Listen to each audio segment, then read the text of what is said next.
Hello and I welcome you to world affairs. मैं हूं प्रशांत Dhawan. Now आप सब लोग ये बात समझते होंगे कि जब आपका प्रतिद्वंदी आपकी प्रशंसा करनी शुरू कर दे तब आप मान लीजिए कि जेन्युइनली आपने प्रोग्रेस करी है, आप आगे बढ़े हैं। नाउ हाल ही में आपने ऐसे आर्टिकल्स देखे होंगे कि इंडिया अब दुनिया में second most attractive manufacturing hub माना जाता है। इंडिया ने एक्चुअली यूएसए को पीछे छोड़ दिया to become the second most sought after manufacturing destination. ये मैं कहूँगा एक टेस्टमेंट है कि make in India is a huge success. और ये जो यहाँ पर स्टेटमेंट है कि India second most attractive manufacturing destination है, यूएस से भी आगे निकल गया है, ये किसने कहा है?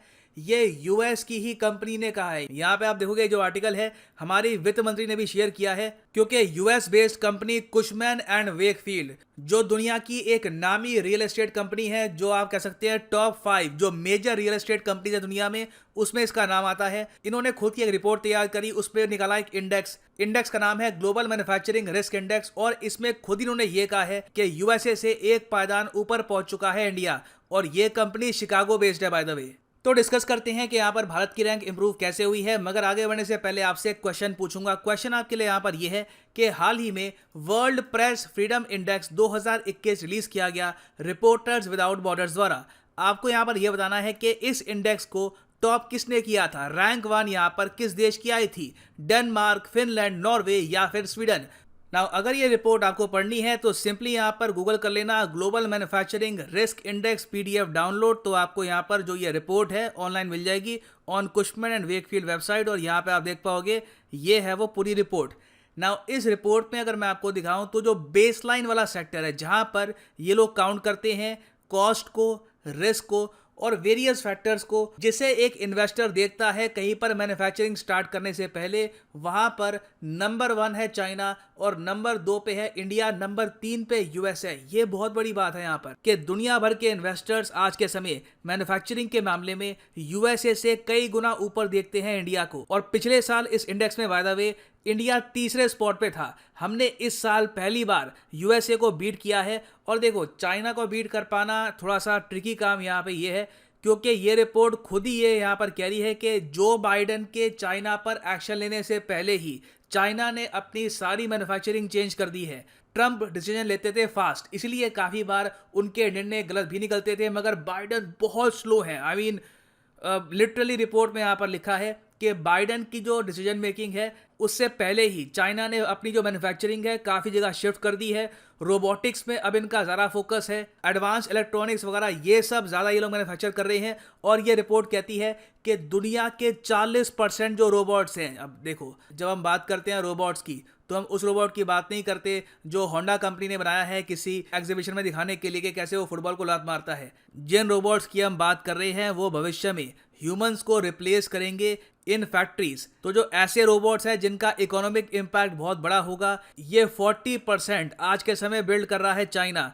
जो काम चाइना एक्चुअली 10-20 साल पहले कर रहा था, मोबाइल फोन मैन्युफैक्चरिंग, वो पकड़ लिया इंडिया ने।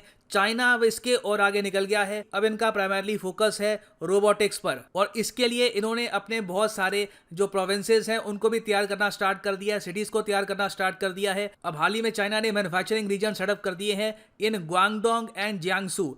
तो चाइना को नंबर 1 रैंक से हटाना मुश्किल होगा, मगर भारत इतनी जल्दी यूएस को ही बीट कर पा रहा है, यही मैं कहूँगा एक बहुत ही ज़्यादा बड़ी उपलब्धि है। क्योंकि जो टॉप टियर रैंकिंग है यहाँ पे आप देखोगे तो इंडिया के आसपास के कोई भी देश आपको नहीं मिलेंगे except for China. Most nearest आप अगर रैंकिंग देखो तो आपको यहाँ पर श्रीलंका दिखेगा, और श्रीलंका की भी यहाँ पर रैंक क्या है, रशिया से भी एक कदम ऊपर आपको मिलेगा श्रीलंका। नाउ यहाँ पर आप एक क्वेश्चन पूछ सकते हैं कि बांग्लादेश यहाँ पर क्यों नहीं दिख रहा। देखिए बांग्लादेश इसलिए यहाँ पर नहीं है क्योंकि बांग्लादेश का सिंपली एक ही फोकस है आज के समय, टेक्सटाइल मैन्युफैक्चरिंग इंडस्ट्री। उसके अलावा वो लोग इलेक्ट्रॉनिक्स या फिर और जो हाई एंड आइटम्स हैं उसकी मैन्युफैक्चरिंग पर फोकस नहीं कर रहे।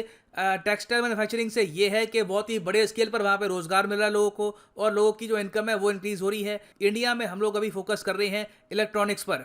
तो ये तो थी यहाँ पर साउथ एशिया की रैंकिंग। ना साउथ एशिया में मैं कोई कंट्री बोल तो नहीं रहा यहाँ पर, हाँ नहीं सब कवर हो गई। एनीवे सो अब यहाँ पे आप कह सकते हैं जर्मनी यूरोप का एक मैन्युफैक्चरिंग सुपर पावर है। जर्मनी इतना पीछे कैसे रह गया?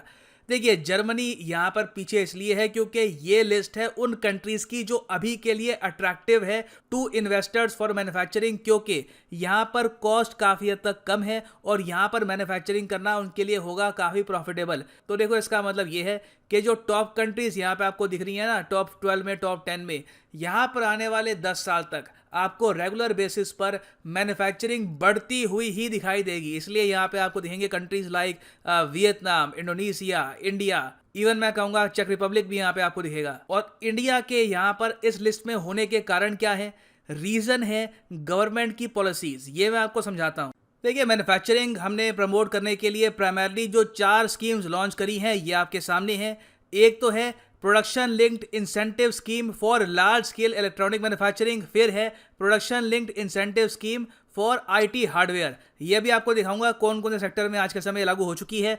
फिर उसके अलावा है electronics manufacturing cluster scheme EMC 2.0 और उसके अलावा scheme for promotion of manufacturing of components and semiconductor SPECS।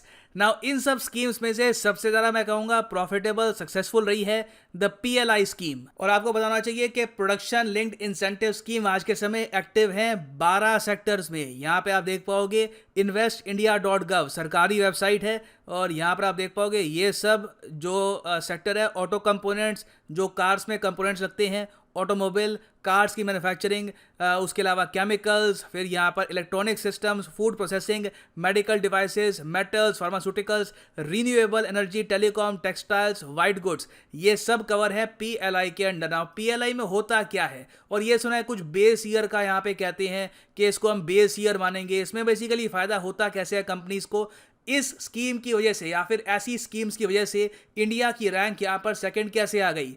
देखो बहुत ही सरल भाषा में यहाँ पे मैं आपको समझाऊंगा। सरकार ने यहाँ पर कंपनियों को ये कहा है कि भारत में आप अगर मैन्युफैक्चरिंग करोगे तो हम आपको 6 से लेकर 8% प्रोवाइड करेंगे incentive depending on the sector. Electronic system वाला जो सेक्टर है यहाँ पे आप अगर देखोगे तो इन्होंने इसका पूल बना रखा है 40,000 करोड़ का, तो इतने तक के आपको यहाँ पर इंसेंटिव मिलेंगे। मेटल्स में है 6,300 करोड़ के आसपास का, टेलीकॉम में है लगभग 12,000 करोड़ के आसपास का इंसेंटिव। अच्छा ये समझ में आ गया इंसेंटिव है, तो इंडिया में मैन्युफैक्चर करो फ़ायदा मिलेगा, मगर फ़ायदा कैसे मिलेगा और हम कैसे तय करेंगे कि यहाँ पर मैन्युफैक्चरिंग करी है तो हमको फ़ायदा देना है। ये बात ध्यान से सुनना, कई लोग PLI स्कीम को समझ पाए नहीं आज के समय। ये एक इंक्रीमेंटल इन्वेस्टमेंट स्कीम है जहाँ पर हम बेस ईयर मानते हैं 2019-20। इसका मतलब है कि मान लो एक कंपनी है, उस कंपनी ने फाइनेंशियल ईयर 2019-20 के बीच में 100 फ़ोन मैन्युफैक्चर किए थे। एग्जाम्पल दे रहा हूँ, मान लो उसने 100 फ़ोन मैन्युफैक्चर किए थे। अब सरकार ये कहती है कि जितना इंक्रीमेंटल होगा यहाँ पर उस पर हम आपको देंगे फायदे। तो अर्थात अगर मान लो कि कंपनी जोर लगाती है, कहती है अगला फाइनेंशियल ईयर जो है 2020-21 का, इसमें हम प्रोड्यूस करेंगे 150 फ़ोन, मतलब कि 50 फ़ोन एक्स्ट्रा इन्होंने कर दिए यहाँ पर इंडिया में मैन्युफैक्चर। तो जो इंक्रीमेंट हुई है ना यहाँ पर प्रोडक्शन, बढ़ी है प्रोडक्शन, उसमें सरकार इनको 5 से लेकर 8% का फायदा देगी। मतलब कि 50 फ़ोन्स की जो मैन्युफैक्चरिंग है उसमें 6 से लेकर 8% के आसपास जो प्रोडक्शन की कॉस्ट है वो सरकार इस कंपनी को प्रोवाइड करेगी। मगर इसमें इन्होंने जो लैंड की कॉस्ट है, जो बिल्डिंग की कॉस्ट है, उसको काउंट नहीं किया। ओवरऑल इलेक्ट्रिसिटी कॉस्ट जो है, लेबर कॉस्ट जो है, बाकी जो सब कॉस्ट है, वहाँ पे सरकार हेल्प करेगी इन सब कंपनीज़ की। और वो भी हम क्यों कर रहे हैं, वो भी हम इसलिए कर रहे हैं क्योंकि सरकार यहाँ पर खुद ही मान रही है कि हमारे देश में इंफ्रास्ट्रक्चर की कमी है। हमारे देश में चाइना की तरह आपको एक्सप्रेसवे नहीं मिलेंगे, माल एक जगह से दूसरी जगह लेके जाने में खर्चा आता है। तो जो ये एडिशनल खर्चा कंपनीज को करना पड़ता है भारत में मैन्युफैक्चरिंग करने के लिए, वो कवर किया जाए, इसके लिए लॉन्च करी गई थी PLI स्कीम। और कंपनीज ने इसको बहुत पसंद किया है। It is a roaring success. 5 साल के लिए तो 2025 के लिए तो ये स्कीम रहेगी। हो सकता है कि इन द फ्यूचर सरकार अगर चाहे तो इसको एक्सटेंड भी कर ले, ये भी निर्णय सरकार ले सकती है फ्यूचर में। भारत का इंफ्रास्ट्रक्चर अगर हम बहुत ही तेज़ी से इंप्रूव कर लेते हैं, हम एक्सप्रेसवेज बना देते हैं, इंडस्ट्रियल कॉरिडोर बना देते हैं, तब उसके बाद ऐसी स्कीम की आवश्यकता ही नहीं होगी। भारत यहाँ पर कह सकता है कि अब इंडिया में मैन्युफैक्चरिंग करना ही इतना सस्ता पड़ गया है कि आपको किसी स्कीम के इंसेंटिव की ज़रूरत नहीं है। वैसे ही इंडिया की मार्केट इतनी बड़ी है, यहाँ पर मैन्युफैक्चर करो, हमारे लोगों को सामान बेचो और प्रॉफिट कमाओ। और इंडिया में मैन्युफैक्चर करना इतना इंपॉर्टेंट क्यों है, देखिए यहाँ पर भी सरकार ने ये लिखा है, हमारे देश में आइटम्स की जो खपत है, स्पेशली इलेक्ट्रॉनिक आइटम्स की खपत, ये बहुत ज़्यादा बढ़ गई है और 2025 तक हमारी इकोनॉमी जैसे ग्रो करेगी तो हम अगर स्मार्टफोन ऐसे ही बाहर से परचेज करते रहे तो इससे हमारा जो फॉरेन एक्सचेंज है ये बाहर जाता रहेगा, रुपये की वैल्यू और कम होती रहेगी। तो हम लोग क्या चाहते हैं कि हमारे देश में ही मैन्युफैक्चरिंग हो ताकि हमको फॉरेन एक्सचेंज यहाँ पर पे ना करना पड़े। तो पीएलआई स्कीम अपने आप में मैं कहूँगा एक रेवोल्यूशन है। इसने एक मेजर रोल प्ले किया है इंडिया को एक अट्रैक्टिव इन्वेस्टमेंट डेस्टिनेशन बनाने में। बाकी इवेंचुअली लॉन्ग टर्म में आपको अगर काम करना है तो अपने देश में लॉ एंड ऑर्डर इंप्रूव करना होगा, क्वालिटी ऑफ लाइफ बढ़ानी होगी, यहाँ पे आपको इंफ्रास्ट्रक्चर पे काम करना होगा। तभी अपने आप ही आप देखोगे कि कई कंपनीज आपके देश में प्रोडक्शन करना पसंद करेगी। तो जो ये इंडेक्स का नाम है याद रखिएगा, भारत की रंग याद रख लेना, और जो टॉप कंट्री है यहाँ पर चाइना, ये भी आप याद रख सकते हैं ना। वापस आते हैं अपने क्वेश्चन पे, which country topped the world press freedom index 2021? Reporters without borders publish करता है ये इंडेक्स और सही उत्तर यहाँ पे है ऑप्शन सी, नॉर्वे। नॉर्वे ने यहाँ पे टॉप किया था इंडेक्स 180 कंट्रीज में से, और इंडिया की यहाँ पर रैंक थी 142nd, और आखिरी यहाँ पर रैंक थी एरिट्रिया की। ये है एक अफ्रीकन देश। तो एग्जाम में बहुत बार आते हैं question, you should make sure to remember this. और फाइनली यहाँ पे मैं ये भी ऐड कर दूं कि अनअकैडमी का यूपीएससी कॉम्बो पैकेज अवेलेबल है। सिंपली यहाँ पे जाओ कमेंट सेक्शन में, पिन्ड कमेंट में आपको मिलेगा ये link, click on this link और यहाँ पे आप परचेज कर सकते हैं ये यूनिक कॉम्बो पैक, जिसके अंडर आप यूपीएससी एग्जाम का प्रीलिम्स, मेंस, ऑप्शनल तीनों की ही तैयारी यहाँ पे आप कर पाएंगे। It is a very unique course. ये सारे कोर्सेज अलग अलग परचेज करोगे तो वैसे ही आपको 10 से लेकर 12,000 एक्स्ट्रा पे करने होंगे। तो एक तो डिस्काउंट यहाँ पे आपको ये मिल गया, इसके ऊपर एडिशनल डिस्काउंट आपको मिलेगा अगर आप यहाँ पे यूज़ करते हैं promo code PD10। The prices will fall even more, so use the promo code PD10 and save your money. So इसी नोट के साथ ये है यहाँ पर वीडियो का अंत। Thank you for listening and as always God bless you all.